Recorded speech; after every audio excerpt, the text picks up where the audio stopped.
que nada, agradecerle a los compañeros que se arrimaron. Un poco pensamos hacer esta charla para, camino ustedes saben, va a ocurrir el encuentro de la Unión Popular a fin de mes y hay una serie de actividades zonales. Y este era un poco también desde el Compromiso Socialista dar un lanzamiento a las actividades de este mes y plantear un poco lo que después iremos planteando con el resto de los compañeros de la Unión Popular y cuáles son las intenciones para llegar al encuentro. Invitamos también a Gustavo para que él nos traiga la perspectiva que integra el Coordinador Nacional de la Unión Popular, ya hace muchos años. Fue y será precandidato presidencial a la vicepresidencia en la fórmula para la campaña electoral. Y bueno, él dará la visión desde la UP y contará más sobre la misma. Nosotros estamos planteando ya desde hace un tiempo que el Frente Amplio es un modelo agotado y que podemos decir que ha fracasado frente a las expectativas que había generado en el pueblo uruguayo, y planteamos fuertemente que es necesario construir una alternativa de izquierda.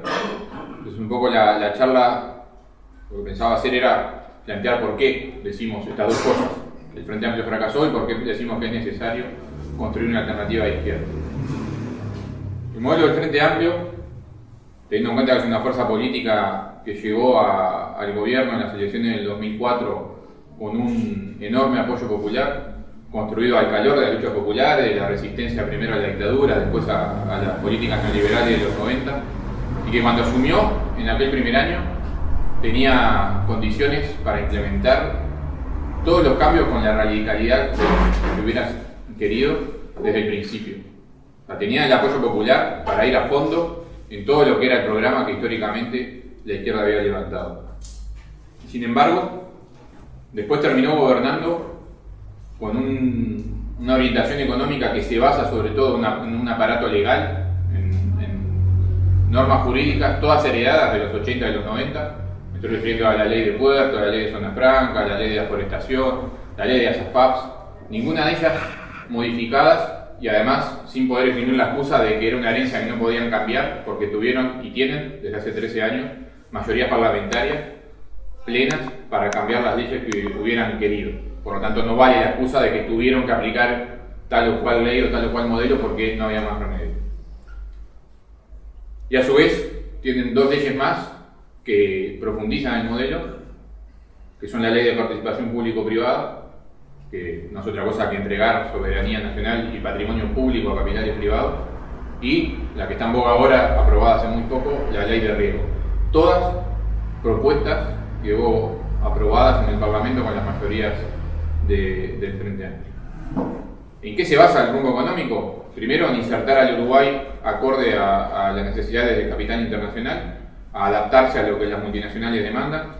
Para eso abrazaron la llegada de la inversión extranjera directa, que es un mecanismo por el cual las multinacionales invierten y moldean las estructuras de los países acorde a sus necesidades. Y cuando decimos abrazando, es abrazando, dando incluso beneficios más allá de lo que las propias empresas muchas veces demandan. De la mano de las inversiones lo hacen con fuertes exoneraciones de impuestos al capital, creando una reforma tributaria que descuenta, además de haber bajado explícitamente el valor del IRAE, permite exonerar del mismo a las empresas, mientras que al mismo tiempo recargan impositivamente a los trabajadores, a quien, además que está decir, a ningún trabajador se nos permite exonerar ningún impuesto de ninguna forma. Como pasamos raya hoy, encontramos un aparato productivo nacional, que es la economía nacional, primero que nada totalmente dependiente del exterior, basada básicamente en la exportación de carne, soja y celulosa como las tres principales rubros, que abarcan la mitad de lo que el país exporta, son esos tres rubros, y en los tres vamos a encontrar que su parte clave en el proceso productivo está siempre en manos de capitales extranjeros. Los frigoríficos, que son los que controlan la cadena de la carne, pertenecen todos a casi al mismo grupo extranjero brasileiro. Las papeleras, en el caso de la celulosa, es más que evidente que poseen el monopolio de eso. Y lo mismo, similar ocurre con la soja, que además de haberse multiplicado por 10 las hectáreas de soja plantadas en el país, cuando comenzó el periodo frente amplista, era mínima la parte de capitales que eran dueños de las tierras que están plantadas con soja. Hoy están más del 60% de la tierra plantada con soja en manos de sociedades anónimas dineros provienen de capitales extranjeros. Una consecuencia colateral de esto ha sido además el encarecimiento de la tierra en el campo uruguayo, pasando de $800 la hectárea a más de $5.000 al día de hoy. Eso explica el desplazamiento que después aparece en cifras estadísticas, como 11.000 pequeños y medianos productores menos en el campo uruguayo, que después deriva además en cuánta tierra se dedica realmente al cultivo de alimentos y explica el alto precio que tiene en el mercado interno y demás. Entonces, al mismo tiempo, este modelo tuvo su estabilidad porque fue aplicado en años de altos precios de esas mismas materias primas, con dinero suficientes que se tuvo del Estado para aplicar políticas sociales, muchas de ellas de carácter asistencialista también, que muchas veces se plantean como la insignia de los éxitos del progresismo. Ahí yo por un lado voy a plantear que primero eso fue una necesidad de cumplir con una demanda de los sectores de trabajadores que están detrás, que apoyaron la llegada del Frente Amplio al poder. Siempre hay que plantear los cambios no como la iluminación de determinados dirigentes, sino que como resultado de la lucha de los trabajadores. Pero que además garantizó una paz social para profundizar el mismo modelo, que es un modelo que extranjeriza nuestra economía, además de estar basado en el extractivismo y en la primarización de la economía. Todas estas políticas sociales han servido para generar un consenso, para incluso generar artificialmente una idea de que el progresismo en el Uruguay llegó para quedarse. Pero sin embargo, cuando pasamos a ver cómo estamos 13 años después, y lo podemos ver en las medidas que se han aplicado, primero porque en este tercer periodo de gobierno la coyuntura económica claramente cambió, el gobierno comienza a tomar medidas que afectan el interés de los trabajadores, y además lo ha hecho en muchos casos autoritariamente, ha manejado los conflictos de manera totalmente autoritaria, lejos de las tradiciones de lo que uno podría haber esperado de una fuerza política de izquierda. Y podemos ver que el Frente Amplio, que llega al poder como una fuerza progresista que se propone el cambio, en el mismo proceso va dejando de serlo y se ha transformado hoy, para nosotros, en un guardián del orden capitalista en el país, en un garante de la dependencia del país y del sometimiento de los intereses de la economía nacional a los intereses del capital extranjero. Y llegando a la época, ya desde hace un par de años, que podemos tildar de vacas flacas, digamos, que no es otra cosa que el descenso de los precios de las materias primas, no porque haya una crisis a nivel internacional, sino porque al revés, los años de alto precio de la soja o de la celulosa fueron una excepcionalidad. La soja quintuplicó su valor en el año 2011, pero fue una excepción por la demanda que había muy puntual a nivel mundial, no porque la soja siempre valiera eso. Lo que está pasando ahora es que vuelve a su nivel estable y un modelo que se sustentó en la otra realidad hoy hace aguas por todos lados. Pero el Frente Amplio, cuando se ve esa disyuntiva de que aquello a lo que había apostado ya no funciona y tiene que tomar decisiones concretas, como mencionaba recién, toma decisiones que no hacen otra cosa que descargar el peso de esta nueva situación económica sobre los hombros de los trabajadores. ¿De qué manera concreta? En los consejos de salario, proponiendo desindexar los salarios, eso es la manera más directa, atacar el salario directo de los trabajadores, pero también lo hace de manera indirecta, la descarga de la crisis sobre los trabajadores. Lo hemos visto, por ejemplo, en la suba de las tarifas públicas, cuando la misma suba no se justifica por un incremento del costo de producir la energía eléctrica o el agua o que las telecomunicaciones salgan más caras, sino que, dicho explícitamente, además por las autoridades económicas, tiene un explícito fin recaudador para equilibrar las cuentas del Estado, y las tarifas públicas las pagamos todos los uruguayos. En bajar explícitamente el presupuesto público en la inversión pública, es decir, bajo la meta de reducir el déficit fiscal, ¿no?, de achicar las cuentas del Estado, se retira de las empresas públicas dinero que perjudica su inversión, que después se va a ver perjudicada además en la propia calidad de los servicios públicos. Eso es una forma indirecta de atacar el nivel de vida de los trabajadores, no cumpliendo en muchos casos descaradamente con promesas explícitas como el presupuesto para la educación, promesa que se hizo en la campaña electoral para asegurarse a algunos votantes, y eso se incumple descaradamente, y sobre todo para equilibrar un déficit fiscal sin dejar de pagar la deuda externa y sus intereses y sin dejar de exonerar a los grandes capitales, que es de donde podrían equilibrar efectivamente las cuentas del presupuesto público, pero de ninguna manera está planteado en el modelo que el Frente Amplio promueve tocar los intereses del capital. Y por lo tanto, como igual tienen la necesidad de equilibrar las cuentas públicas, lo hacen sobre los beneficios de los trabajadores. Y además, en hechos recientes, para terminar de redondear, no solo en la orientación económica del país, sino en la forma de gobernar, ya se han consustanciado con el modo de ser y actuar de la clase dominante. Los hechos de corrupción que han aparecido en el último año, ya no son casos aislados, por cierto, van poniendo sobre la mesa que ya hay una consustanciación con la administración del Estado, como siempre se ha hecho, en favor de los intereses de los que más tienen. Si después vamos a temas concretos, porque para decir que ha defraudado no alcanza con plantear el rumbo económico. Claramente, con respecto a hacer un cambio social profundo, ha defraudado, pero también lo ha defraudado al pueblo en cuestiones concretas, como me anoté 4. Una es la salud, donde si bien se ha modificado el sistema, más uruguayos tienen acceso al sistema de salud, tras bambalinas del sistema de salud se esconde una realidad donde casi 3/4 partes del dinero que los uruguayos pagamos a través del FONASA terminan en manos de operadores privados en la salud, a pesar de que el sistema público atiende a la mitad de los usuarios, donde es inconcebible plantear que se ha solucionado el problema de la salud en el Uruguay cuando tenemos que pagar tickets para medicamentos, para atendernos, y sobre todo cuando para pedir hora para un especialista hay que esperar 3, 6 meses, una operación puede esperar 6 meses, 10 meses, hasta un año. Eso podrá decirse que se mejoró en algunos aspectos del sistema, pero de ninguna manera permite plantear que el sistema de salud está funcionando bien y que solucionó el problema de la salud de los uruguayos. En la educación, además del presupuesto que ya mencioné, que se incumple descaradamente, además de que se tergiversa la función de la educación misma, sigue siendo un enorme retraso en lo que tiene que ver con la dignidad y la calidad del trabajo docente, principalmente atada a nivel salarial. Digamos, la docencia sigue sin ser una cosa tentadora para los jóvenes uruguayos para dedicarse a lo mismo, en parte por las condiciones laborales en sí mismas, por el multiempleo que están sometidos y por el nivel salarial de los docentes.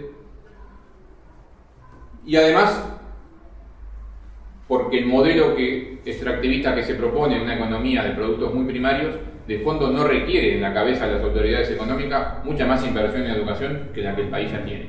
Sirve para también tener cierto rol de contención social, porque es la otra cara de lo mismo, digamos, el rol en que se han transformado los liceos en el país, que ya no importa la calidad de lo que se aprende, importa mucho más la cifra de cuántos jóvenes tenemos dentro del liceo para tenerlos ahí y poder presentar números en generales, pero la calidad de lo que se genera y después se promueve, que no importa mucho si se repite o si no, si ya las notas con que se pasa las cambiamos por conceptos generales y demás. Y a su vez, cuando los docentes han querido defender además la educación pública, responder al ataque que se hace a la misma, exigir el presupuesto que se le prometió, se los ha buscado disciplinar como a nadie desde el gobierno del Frente Amplio, decretando la esencialidad, sacando los zapatos contra republicana del Codicen a los estudiantes y demás. Por tanto, a nivel de educación, el fraude, digamos, es bastante claro. A nivel de la vivienda, que la Unidad Popular ha levantado mucho polvo con este tema recientemente, es uno de los fracasos principales. A nivel de la vivienda, el Frente Amplio intentó con una ley que se llama de vivienda de interés social exonerar de impuestos a las empresas constructoras para que construyan viviendas y después las dejó al libre juego del mercado, es decir, siempre confiando en el funcionamiento del capital, que no ha terminado de hacer otra cosa que construir un montón de apartamentos por Montevideo a los cuales los trabajadores no pueden acceder. Hay que decir acá, el ahorro previo que se exige para acceder a esto es incompatible con tener 800.000 trabajadores en el país que tienen sueldos de menos de 20.000 pesos. Nadie consigue un ahorro de miles de dólares para acceder a estas viviendas. Y mientras tanto, los empresarios especulan con eso y además se llenaron los bolsillos porque el Estado les exoneró los impuestos para construir. Así que en el tema de vivienda no solo es un fracaso desde el punto de vista que no solucionó materialmente el problema de la vivienda, sino que además permitió que un sector del empresariado nacional se beneficiara a costa de eso. Y por último, que es lo que todos viven a diario, es con el trabajo, porque se suelen presentar cifras de empleo y de desempleo siempre mejoradas, siempre comparadas con la crisis del 2002 como punto de base, con lo cual en general es redundante y sencillo hacer eso. Si uno cae en un pozo, después que empieza a salir siempre ve el fondo desde más arriba.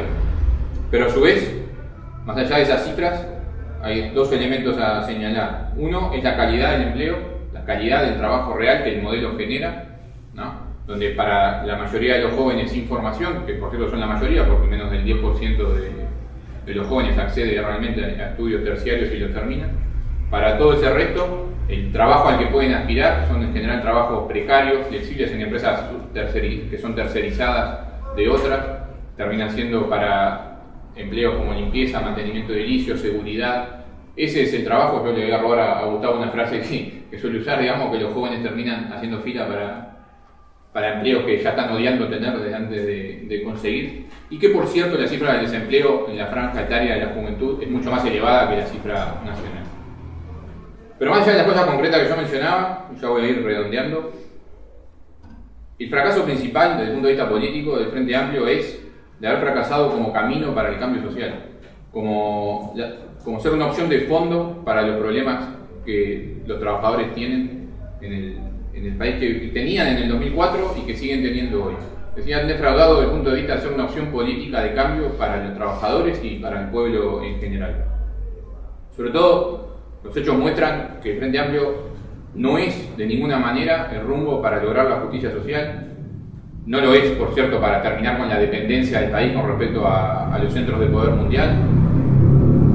Y no es el camino para superar la sociedad basada en explotados y explotadores. Por eso nosotros, desde que nos conformamos, planteamos, y lo vamos a volver a repetir cada vez que podamos, que el fracaso del Frente Amplio no es el fracaso de la izquierda ni de las ideas del socialismo. Es el fracaso de una propuesta reformista, una propuesta que es una opción más dentro del statu quo del capital. Eso es lo que para nosotros es el Frente Amplio hoy. Y eso es necesario plantearlo porque desde los tradicionales representantes de las clases dominantes, de los partidos tradicionales, se va a presentar siempre la situación como que esto que ha fracasado es la izquierda. Por eso es importante contrarrestar esto, planteando que esto ha fracasado sí, pero por querer ser un camino que busca solamente soluciones dentro de lo marco de un sistema que se basa en la injusticia y en la explotación. También es necesario tener claro igual que, a pesar de todo esto que podemos decir, amplios sectores de los trabajadores, de la juventud, amplias cantidades de gente que se considera de izquierda, sigue apostando al Frente Amplio como herramienta. Tienen la ilusión de que es posible cambiar de rumbo. Eso lo vemos a diario cuando conversamos en la calle con distintos tipos de compañeros. Nos ha pasado a nosotros yendo a la feria, discutiendo con los trabajadores. El Frente Amplio sigue manejando la ilusión de poder ser modificado por adentro, ¿verdad? Y que eso refuerza la necesidad de construir una alternativa de izquierda. Refuerza la necesidad primero de confrontar los hechos con la realidad, sobre todo a esos compañeros, a no tenerlos como enemigos, sino como compañeros a ganar y a convencer. Y refuerza la necesidad de que exista a nivel político una alternativa de izquierda real, que termine de romper ese cerco, de romper esa ilusión, en definitiva, que se crea que es falsa, ¿no? Después también cuando hacemos esto, cuando avanzamos sobre demostrar lo que el Frente Amplio es, cuando avanzamos en correrle la máscara, se nos ataca de que le hacemos el juego a la derecha. El discurso con el que se suele defender todo esto es: mirá que vuelve la derecha. El principal amenaza con eso es: vamos a retornar al pasado neoliberal, vamos a perder las conquistas sociales que el gobierno del Frente Amplio logró. Sería un retroceso histórico. Por eso entonces los trabajadores no deben atacar al gobierno, no deben reclamarle al gobierno, porque si no, la derecha hace olla y crece. Primero que nada ahí, nosotros lo que planteamos es que este discurso de fondo está reconociendo el fracaso del Frente Amplio también. Está optando simplemente por la lógica de lo menos malo, ¿no? Que no es otra cosa que un oportunismo político. Elegir lo menos malo, cuando significa que realmente no estoy convencido de eso que estoy eligiendo, estoy simplemente descartando, es reconocer de fondo que efectivamente el Frente Amplio tampoco es el camino para los trabajadores. Por supuesto, esto no lo van a decir quienes plantean este discurso, pero es lo que nosotros tenemos que plantear. Que decir que la única excusa, la única defensa que tienen para que votemos de vuelta al Frente Amplio es que si no ganan los blancos, es simplemente aceptar que no queda otra, que esto es horrible, pero bueno, los blancos son peores, y eso no es otra cosa que oportunismo, y además es cobardía dentro de muchos sectores, de negarse a optar por un camino diferente. Y por cierto, como segunda respuesta a ese discurso, hay que plantear también que hacerle el juego a la derecha es votar las leyes principales que ha sostenido el modelo con los partidos de derecha. La ley de PPP, la ley de riego, el envío de tropas a Haití, la no anulación de la ley de caducidad, por solo por nombrar algunas, fueron votadas por el Frente Amplio junto con las manos levantadas del Partido Nacional y del Partido Colorado. Por lo tanto, hay que ver quién le hace a quién el juego.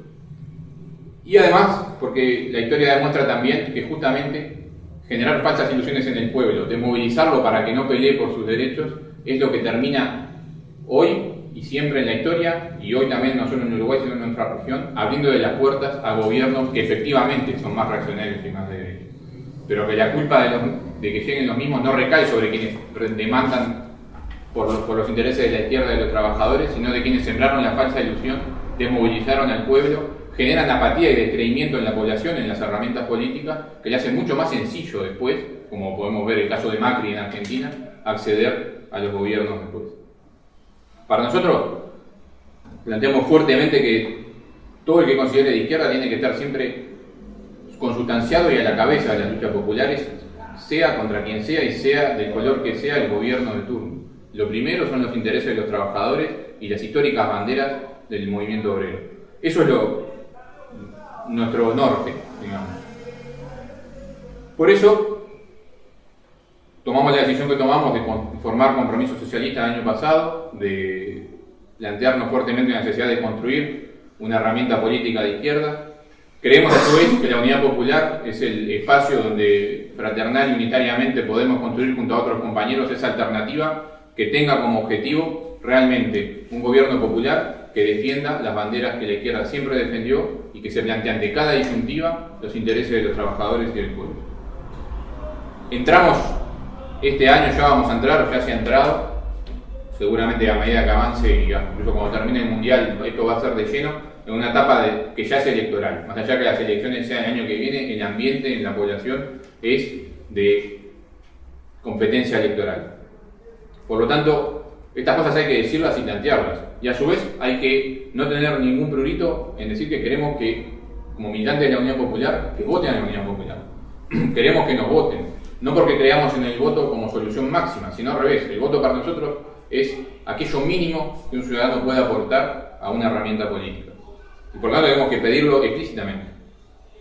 Yo con esto termino. Quería dejar planteado en el marco de esto la importancia de participar como sector medio nuevo en la UP, además, de participar fuertemente del encuentro del 28 de abril de la Unidad Popular, que para nosotros debe ser un acto donde la Unidad Popular arranque la carrera electoral y además el propio acto, además de resolver la fórmula que acompañará la UP, el plan de campaña concretamente, sea también un acto que ponga hacia afuera la Unidad Popular en carrera y la vuelva aún más visible de lo que hoy es. Eso era lo que me iba para decir y ahora le pasamos a Gustavo.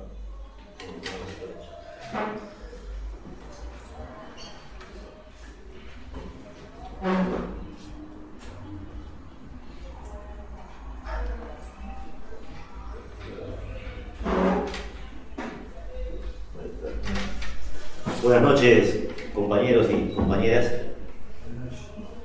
Gracias en primer lugar por esta invitación. Nosotros asignamos a encuentros como estos una enorme importancia, puesto que nos permiten conversar de primera mano, desprovisto de cualquier formalidad, intercambiar opiniones, pareceres, reflexiones y sobre todo conocernos. El ingreso de los compañeros Compromiso Frentampista a la Unidad Popular, Compromiso Socialista, este lapso me ha pasado más de una vez, con las disculpas del caso. El ingreso de los compañeros de Compromiso Socialista a la Unidad Popular significó, en mi opinión, mucho más que un poco de aire fresco. Fue francamente como un tanque de oxígeno que logró imprimirle la dinámica a la Unidad Popular. Algunos le atribuyen esto a la condición de organización joven. Yo creo que eso puede tener un componente determinante, pero yo prefiero atribuirle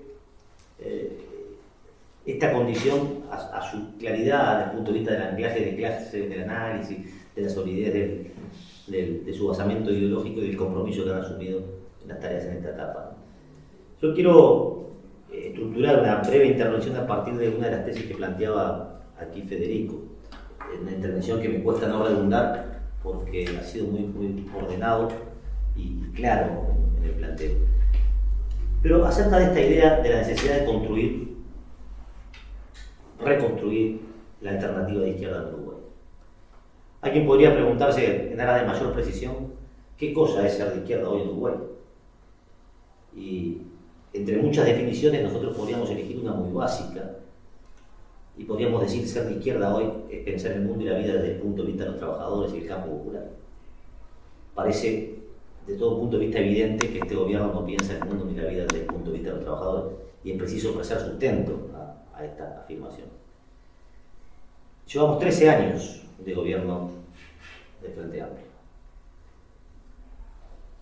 Cuando el último domingo de noviembre del octubre del 2004 se proclamaba Tabaré Vázquez como el primer presidente de una fuerza que sus orígenes representaba lo más avanzado del campo popular de este país, 1,5 millones de uruguayos, dice el diario El País, que estaban en la calle, en la vereda del Hotel Presidente por Avenida Libertador, celebrando el advenimiento de lo nuevo, luego de haberse desembarazado de un siglo de gobierno de los partidos tradicionales, es decir, el pueblo apostando decididamente al cambio y a la transformación.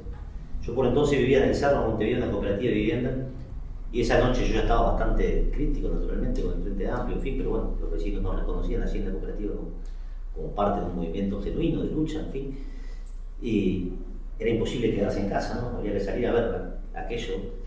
Y yo le decía a mi compañera, esto es lo más parecido a lo que uno imagina que es una insurrección popular. Decenas de miles de mis vecinos caminando por Carlos Ramírez, María Ramírez rumbo al cerro, abrazándose, llorando de alegría, con 1,5 millones de personas en la calle, con la mayor legitimidad social que tuvo ningún gobierno en la historia, con todas las organizaciones asociativas del campo popular, me refiero al movimiento sindical, al movimiento estudiantil, etc., de su lado. El gobierno tenía todas las condiciones para comenzar un proceso de transformación en favor de los intereses de la mayoría. ¿Cuál fue el curso que asumió? 2 o 3 días después de asumir, nos enteramos por la CNN de los jardines de la Casa Blanca que Astor iba a ser ministro de Economía. De ahí en adelante, todo parecía ser más claro. Luego el cuerpo elemental, central del programa histórico de la izquierda fue sepultado, colocado bajo 7 u 8 llaves, para en su lugar y en posición de gobierno asumir una lógica que yo podría definir como la del posibilismo claudicante, es decir, rendirse frente a la realidad y decir, bueno, lo que se puede hacer es esto, no más que esto. Para llevar adelante ese proceso de posibilismo claudicante, para abandonar el programa histórico, necesariamente había que desarticular los mecanismos de participación popular. Habría que mandar a la gente a la calle, de la calle a la casa. Habría que desarticular aquella red que se había generado también a nivel barrial, en fin. Y había que colocar al frente de las carteras claves a individuos capaces de dar confianza al capital. Por eso Astor ocupa el Ministerio de Economía, y al frente, ustedes lo recordarán, del Ministerio de Industria, Energía y Minería, estaba un señor llamado Lepra, primer ministro de Industria del gobierno del Frente Amplio, vaya cartera cuando se hablaba del país productivo, etc. Este señor era el presidente de la Cámara de Comercio Uruguay de Estados Unidos y gerente general de Texaco en Uruguay. Para los frente amplistas era una industria desconocida, pero para el capital era un hombre de su confianza, ¿verdad? No es preciso ser muy astuto para imaginar que para ser presidente de la Cámara de Comercio Uruguay de Estados Unidos no alcanza con ser un burgués exitoso, hay que tener compromisos políticos con el gobierno de los Estados Unidos. Bueno, este hombre era Lepra. Y ahí en adelante, bueno, todo un gabinete que le fue acompañando, digamos, este proceso de metamorfosis acelerada del Frente Amplio. Del primer gabinete al segundo al actual, ¿no? Recordemos también a Huidobro como garantía de impunidad, recordemos a Rossi como promotor de la participación pública-privada, recordemos a María Julia Muñoz como elemento central de la mercantilización educativa, bueno, a Bonomi los mega operativos, ¿no? Es decir, ahora con frecuencia día por medio vemos cómo se militariza un barrio, cómo se le termina golpeando la puerta y pateando la puerta a una familia pobre, en el mejor de los casos para encontrar media moto robada, y nunca vimos en este país cómo cuando le patearon la puerta a un peirano o a un López Mena, eso nunca lo vimos, ¿no? Pero sí vemos gigantescos procesos vinculados siempre a la estigmatización de la pobreza, a la represión selectiva. Ese proceso que decíamos que el Frente Amplio terminó sepultando la perspectiva de izquierda, metamorfoseándose, lo podríamos definir groseramente de la siguiente manera. Una fuerza política que en sus orígenes tenía un marcado perfil antioligárquico, antiimperialista, desde su programa a su composición, pasó en la etapa postdictadura a un perfil más socialdemocratizante y una vez en el gobierno asumió con armas y bagaje la lógica neoliberal o social liberal.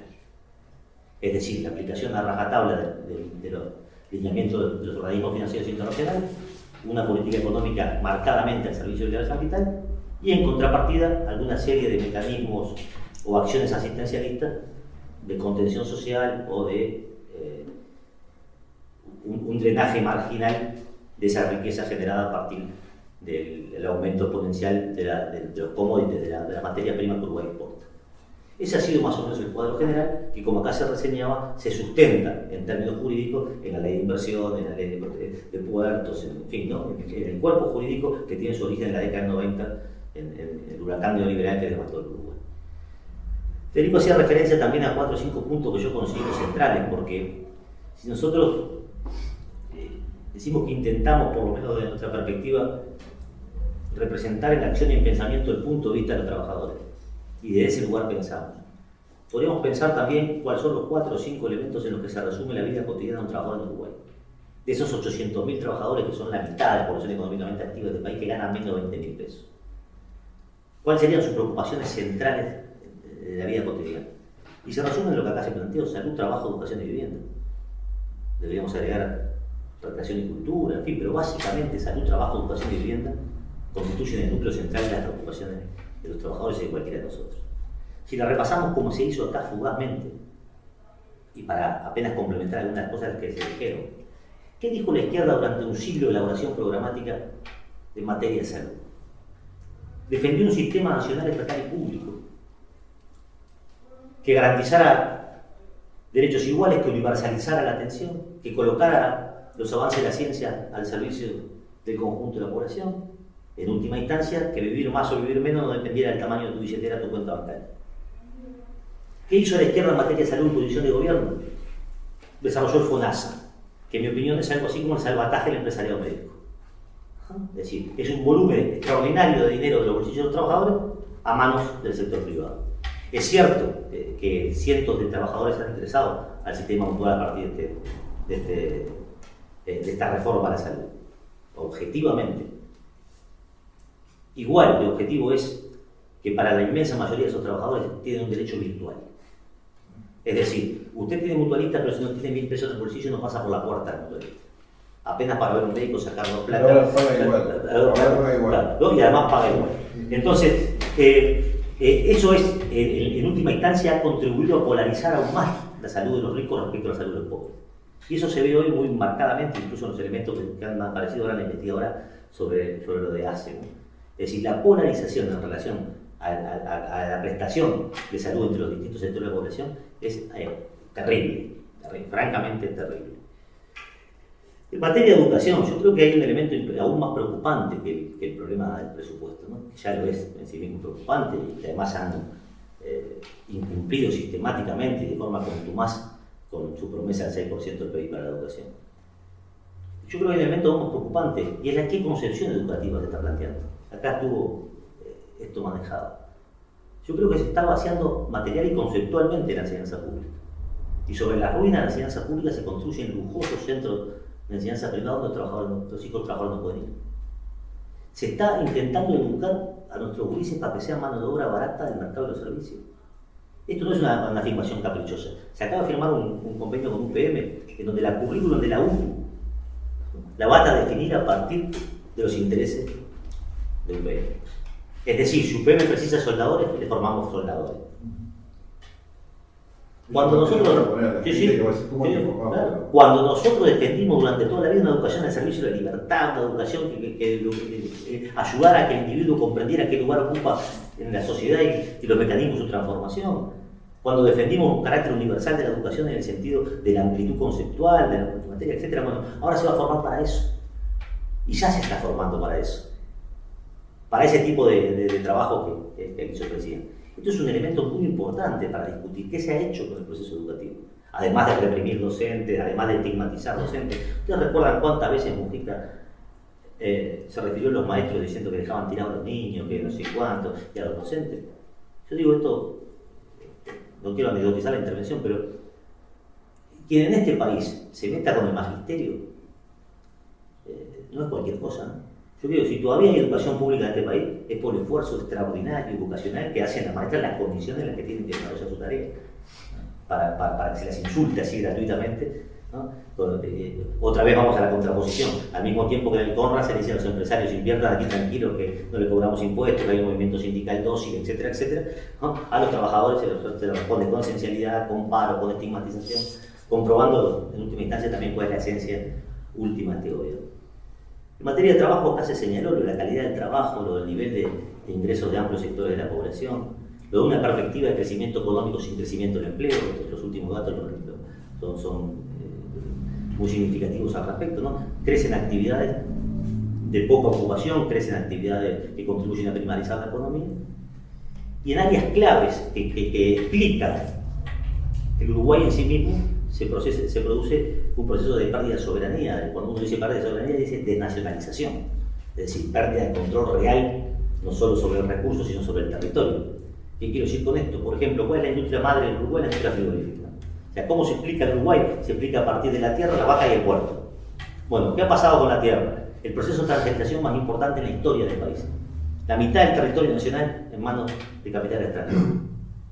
¿Qué ha pasado con la industria frigorífica? Su totalidad. La mitad en manos de capitales brasileños y yanquis, y la otra mitad, la faena y demás, repartida entre múltiples consorcios de capital internacional. La industria frigorífica. El año pasado se amplió, durante el gobierno del Frente Amplio, la cuota de exportación de ganado en pie. Esto ya no es una medida socialista, ¿no? Digamos, no es que nosotros nos oponemos a esto porque cualquier capitalista serio prohíbe exportar ganado en pie. Es un absurdo, que las vacas se vayan caminando arriba del barco sin una hora de valor agregado, sin trabajo humano sobre eso. Bueno, eso ocurre hoy en Uruguay. Si ustedes van a las actas del Parlamento de la década del 90, cuando el gobierno de la calle levantó la prohibición del ganado en pie, verán que la totalidad de los legisladores del Frente Amplio se oponían contundentemente a exportar ganado en pie. Unos años después, segundos en términos históricos, no solo exportan ganado en pie, sino que amplían la cuota de ganado en pie. Cuando el padre del ex vicepresidente de la República, Raúl Selig padre, organizaba a trabajadores cañeros en Bella Unión, entre las cosas que se proponía expropiar tierras improductivas. Y era famoso el planteo de expropiar la tierra a la familia Silva y Rosa, la familia Bella Unión, que tenía por entonces 33.000 hectáreas. Hoy entre UPM, la actual UPM, y Montes del Plata, dos empresas dedicadas a la forestación y a la producción de plantas de celulosa y a zona franca, tienen 500.000 hectáreas, medio millón de hectáreas, durante el gobierno del Frente Amplio. ¿Qué quiero decir? Que aquel Silva y Rosa al que se le iba a expropiar tenía algo así como un almácigo, si lo comparamos con lo que hoy tienen las empresas transnacionales. Entonces, esa es una realidad, digamos, que se sustenta sobre números reales, sobre números oficiales, y esa es la realidad que nosotros nos proponemos transformar. En materia de vivienda, acá también se dijo con mucha claridad. Una ley de promoción social que lo único que promueve es la especulación inmobiliaria y que lo único que promueve es el enriquecimiento de un conjunto de empresas, en particular en Argentina, que han venido a construir estos edificios que, por ejemplo, en Cordón y en Ciudad Vieja se ha llenado, que dicen vivienda exonerada de impuestos y un monoambiente de 34 metros cuadrados vale $100.000. Esto es una obscenidad. ¿No? Es decir, que $100.000 vale un apartamento de 34 metros cuadrados en Uruguay. ¿Por qué? Por una razón muy simple. Porque si dejo librado la lógica del mercado y la especulación inmobiliaria, ¿quién fija cuánto vale el precio del metro cuadrado de la construcción? No hay muchas opciones. O lo fija el Estado por interés social, o lo fija Donald Trump, Atica Güey, Pinto Rizzo, y cuya única preocupación es su tasa de ganancia. Y se han convertido en ultra ricos a partir de este tipo de inversiones, que el Estado subsidia $900 millones. Es decir, $900 millones que pueden faltar a un conjunto de aspectos de la política social, terminan en manos de especuladores inmobiliarios que construyen viviendas de interés social, que la mayoría terminan en manos de especuladores nuevamente, y no hay un solo plan que atienda las necesidades de vivienda de los sectores populares, ninguno. ¿Ustedes se acuerdan cómo fue la política de vivienda del gobierno de Mujica, el plan Juntos? Era como una alcancía, él ponía la plata de su sueldo y con eso iba a convencer a los burgueses de que todos los meses pusieran plata ahí. Ni Gualdini, pues, una cosa así. No había forma de que eso ocurriera. ¿Qué pasó? Fracasó, construyeron un par de miles de viviendas de baja calidad y el déficit habitacional en Uruguay hoy es de 80.000 viviendas. Y hay 200.000 viviendas, de acuerdo al último censo, desocupadas, que también, digamos, presionan el mercado inmobiliario. Y una ley de alquileres sin ningún tipo de regulación, que confisca el salario de los trabajadores. Uno de los dos salarios del hogar, en general, termina siendo confiscado por el alquiler. viviendo situaciones que ya son preocupantes hasta el punto de vista demográfico. Cada vez la emancipación del joven se posterga más, sobre todo en los sectores populares. Gente de 30, 40 años está viviendo con los padres. En el mejor de los casos se construye una pieza en el fondo, le agrega un baño a un cuarto, porque no hay ninguna alternativa. Entonces, estas son el drama de la vida cotidiana de la inmensa mayoría de los uruguayos. A los que habría que sumarle otros. ¿Qué pasa con el comercio exterior? ¿Qué pasa con la política internacional del Uruguay? Uno podría imaginar muchas cosas en un gobierno del Frente Amplio. Ahora, aquella imagen de Bush, un asesino serial, de Bush, caminando por los campos de Anchorena de Brazo Tabaré Vázquez comiéndose un corderito de pradera de la princesa Leticia de Arenberg, yo creo que esa imagen habría que conservarla para toda la vida como la gráfica de la claudicación, digamos, ¿no? Como, ¿qué es esto? ¿Qué quiere decir esto? 36 horas tuvo Bush en Uruguay, la visita de mayor tiempo que en la historia hizo un presidente de los Estados Unidos. Licandro, que todavía era centrocampista, la flota de Estados Unidos ocupó Uruguay.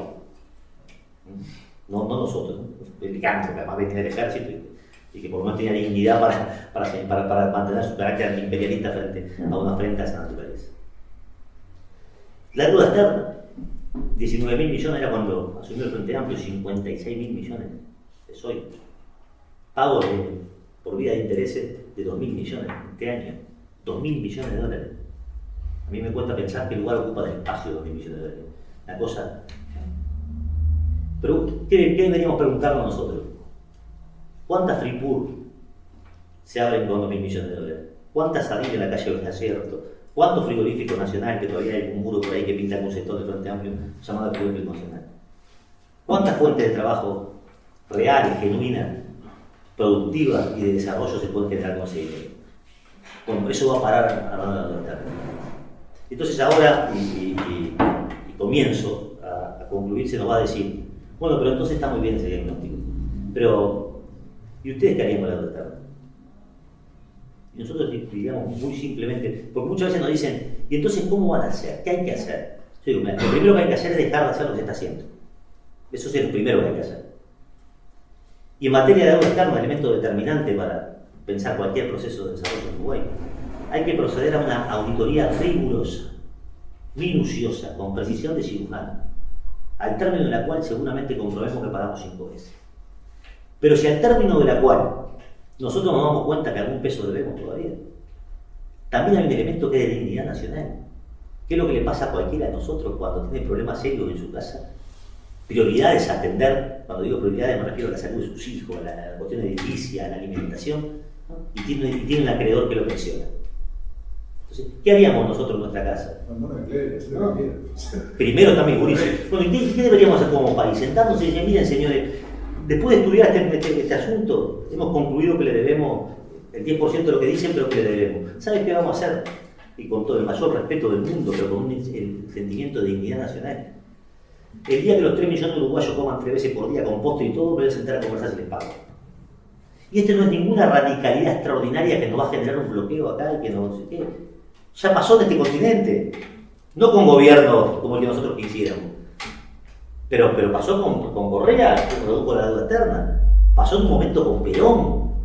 ¿No? O sea, simplemente plantearse frente a estas cosas. Nosotros nos dicen, ¿y es posible no pagar la deuda externa? Pero es mucho más fácil que fundir pluma, eso sí que era difícil. ¿No? O ANCAP, eso es difícil. No, pero ustedes quieren nacionalizar. Nosotros no. Luis Valle Verde, que no era como yo, marxista-leninista, se le quedó con el ferrocarril a los ingleses. Miren que era un imperio bastante aborrecible. Es cierto que pagó unos pesitos ahí, generó una indemnización simbólica y para la cadena griega, pero se le quedó con la mayor obra de infraestructura que había hecho el imperio inglés en Uruguay. Y después este gobierno más también se encargó de unirla. Entonces, ¿se puede o no se puede? ¿Cómo se puede? Me dicen, bueno, con 3 elementos. Primero, voluntad política para hacerlo. Voluntad política para llevar adelante las transformaciones que nuestra gente necesita. Segundo, coraje político para enfrentar la dificultad. Y tercero, confianza en el pueblo. Con 1,5 millones de personas en la calle, acá se puede hacer la reforma agraria aplaudiendo. Si te dice el pueblo, vamos para adelante, vamos por lo nuestro, vamos en función de esas cosas. Bueno, ese es básicamente nuestro elemento central cuando discutimos esta idea del Frente Amplio como fuerza de izquierda. Yo digo, en todo caso, el Frente Amplio es la izquierda que a la derecha le gusta. Es decir, la izquierda que no toca ningún interés de la derecha. Y para la burguesía, para los centros de poder, para el corazón de la burguesía, yo digo, el Frente Amplio, estoy hablando de su dirección, de su proyecto, no de su base, por supuesto, que son nuestros compañeros a los que tenemos que ganar y trabajar con ellos todos los días en la lucha. Me refiero a los que son responsables de este proyecto. El Frente Amplio es algo así como el sueño de oro de la burguesía. Les asegura dos cosas que ningún otro gobierno le puede asegurar: la reproducción exponencial de su tasa de ganancia y la paz social. Entonces, asegurado eso, es el sueño de oro de sectores como el UPM, de sectores como la banca, de sectores como... Se pasó de aquella consigna de nacionalizar la banca a bancarizar la nación. Ahora hay que bancarizar la nación.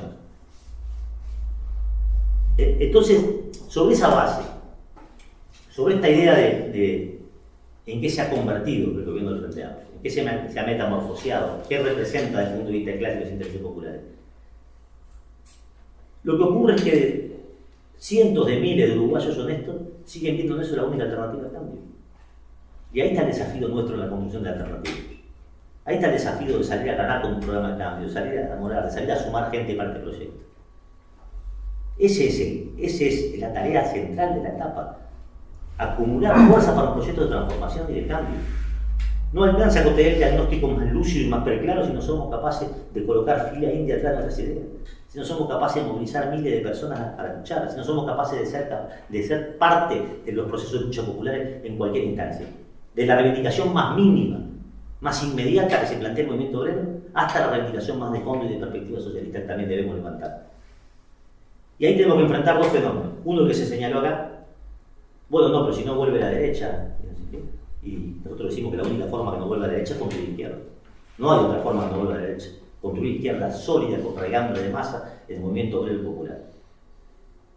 La otra tendencia también muy presente ahí es esta idea del gradualismo. Bueno, no, pero lo que pasa es que el gobierno está en disputa.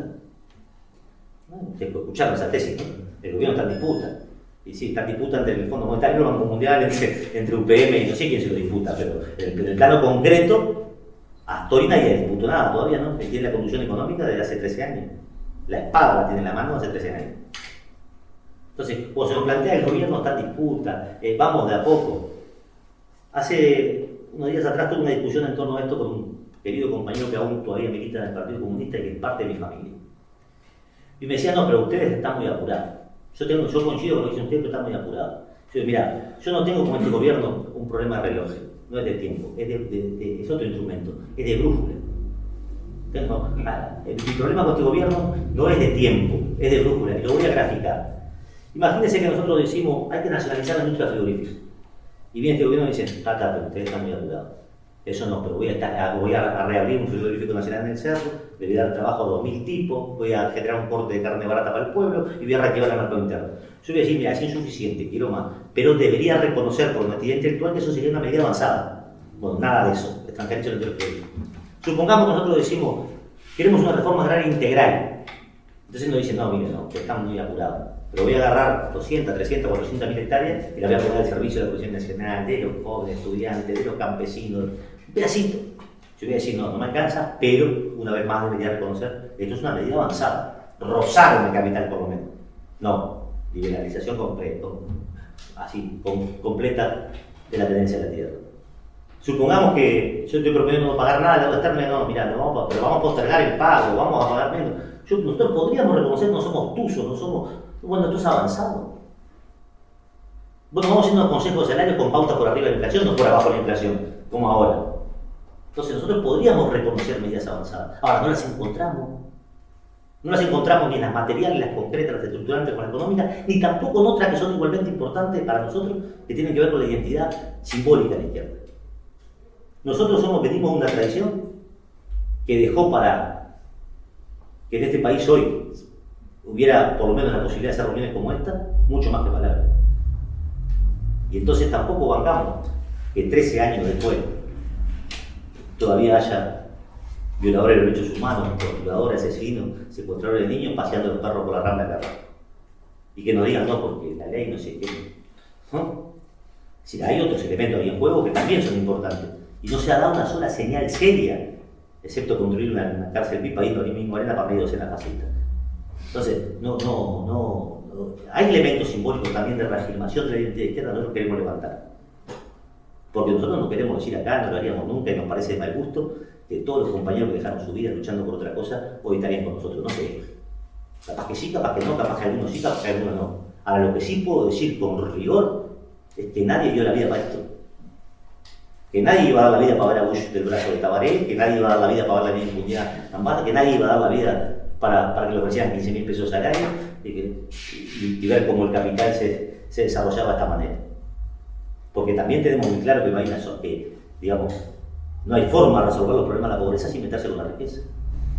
Y este gobierno no solo no se metió con la riqueza, generó las condiciones materiales para que esa riqueza se multiplicara. Y luego le pega al bolchero chico, al que tiene un coso, al trabajador. Entonces, esas son las cosas que en líneas generales nosotros queremos colocar en discusión. Por último, compañeros, ahora sí, y disculpándonos por la extensión. Nosotros vamos a este octavo encuentro con la idea de lanzar la campaña, como se dijo, pero también con la idea de levantar ahí este programa del que venimos conversando. Es decir, el programa histórico de la izquierda, resignificado, actualizado, puesto a la luz de los desafíos que esta etapa nos plantea. Y para eso, nosotros tenemos que hacer un llamado abierto a todos los compañeros a asumir un lugar. Nosotros queremos construir una organización en donde por ahí nadie sea imprescindible, pero todos seamos necesarios. Donde cada uno en su lugar, desde su tiempo, desde su espacio, encuentre un lugar para militar, encuentre un lugar para tomar la bandera de la construcción de la alternativa de izquierda. Y cuando decimos la construcción, va de suyo que estamos diciendo que este es un proceso inacabado. O sea, no estamos golpeando el pecho y decimos somos nosotros la alternativa de izquierda, vengan a nosotros. Estamos diciendo ayúdenos a construir la alternativa de izquierda. Este es un germen de eso. Esto es una protoorganización que ha logrado sobrevivir durante 13 años, llegar al Parlamento, soportar un conjunto de embates con éxito, sí, ahora no alcanza para la tarea que tenemos planteada. Y para eso tenemos que salir a ganar decenas de miles de individuos para esta tarea. Y el encuentro tiene que ser un lugar para eso. Entre otras cosas, por una razón de perogrullo. Nadie va a querer ser parte, ni mucho menos enamorarse de lo que no conoce. Entonces precisamos que se nos conozca abiertamente. En los aspectos que podemos señalar como positivos y que también se nos ayude a corregir ineficiencias, debilidades que sin ninguna duda este proceso de construcción tiene, como cualquier proceso de construcción, por su naturaleza humano y además también por lo que tiene que ver con el tiempo en el que nos tocó construir. Y ahora sí, lo último, nosotros levantamos un programa para las transformaciones inmediatas. Algunas de nuestras propuestas son sensatamente reformistas, nada más que eso.